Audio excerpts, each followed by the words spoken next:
Congratulation Faima আপু, প্রথমবার মতো 5 উইকেট পেলে তোমার অনুভূতি কেমন? ফার্স্ট অফ অল আলহামদুলিল্লাহ, অবশ্যই ভালো লাগার অনেক বড় একটা বিষয় আমার জন্য। আর আসলে বিগত সময়ে অনেকবার আমার এই সুযোগটা হয়েছিল 5 উইকেট নেওয়ার পার্টিসিতে ফার্স্ট টাইম, এর জন্য আসলে আমি অনেক হ্যাপি। এবং আমি বিগত সময় 4টা উইকেট পেয়েছি, বাট সুযোগ থাকা সত্ত্বেও হয়তো বা আমার 5টা উইকেট নেওয়ার হয় নাই।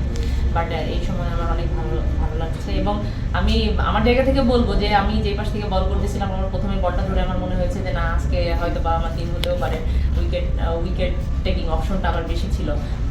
তো সেই দিক থেকে আমি বলবো আলহামদুলিল্লাহ। এবং আমি আরও বলতে চাই যে তোমাকেও কংগ্রেচুলেশন। আমি এক পাশ থেকে যখন উইকেট নিচ্ছিলাম, তুমি অনেক পরে বোলিংয়ে আসার পরে তোমাকেও কংগ্রেচুলেশন, তুমি 5 উইকেট নিয়েছো। তোমার অনুভূতিটা কেমন?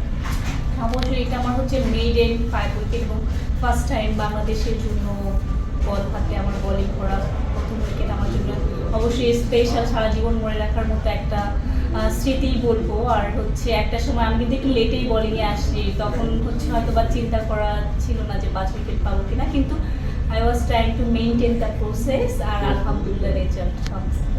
আর তোমার কি এমন মনে হয়েছিল যে যে না, একটা সময় তোমারও চান্স ছিল, কারণ তুমি খুব কুইক একটা ওভারে 2টা উইকেট নিয়েছিলা, তো তখন কি এটা ফিল হচ্ছিল যে না, আজকে আমি 5টা উইকেট নিবো, বা এমন কোনো পরিকল্পনা ছিল কিনা? টু বি ভেরি অনেস্ট, এভাবে কখনোই মানে যায় না, বা এই ম্যাচেও যাওয়া হয়নি।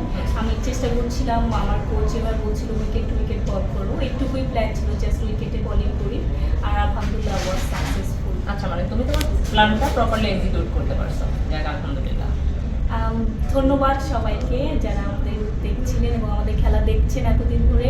আমাদের সামনে আরও 4টি ম্যাচ আছে, দোয়া করবেন আমাদের জন্য, আমরা যেন ভালোভাবে খেলতে পারি এবং ইনশাল্লাহ যেন কোয়ালিফাই করতে পারি ভালোভাবে আমরা আমাদের টুর্নামেন্টটা শেষ করতে পারি। সবাই আমাদের জন্য দোয়া করবেন। Thank you.